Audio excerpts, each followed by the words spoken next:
Hello everyone, আপনার ফোনের যদি ব্যাটারি বেশি ফুরিয়ে থাকে তাহলে এই ভিডিওটা দেখুন। এই ভিডিওটা দেখার পর আপনার ব্যাটারি চার্জ অনেক বেশি সময় ধরে টিকবে। চলুন ভিডিওটি শুরু করা যাক। এর জন্য সর্বপ্রথম আপনি চলে আসবেন আপনার ফোনের সেটিংয়ে আসার পর ব্যাটারি অপশানে চলে আসবেন। আমি ব্যাটারি অপশানে ঢুকে পড়ছি। এখানে আসার পর পাওয়ার সেভিং মোডে ক্লিক করবেন। তারপর আপনি এখানে উপরকার 3টা অপশান অন করে দেবেন। আমি অন করে দিচ্ছি।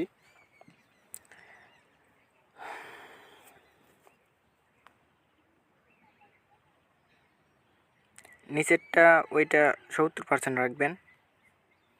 আমি 70% রেখে দিচ্ছি। এখন আপনি ডিফল্ট অপটিমাইজেশানে ক্লিক করবেন। এখানে আসার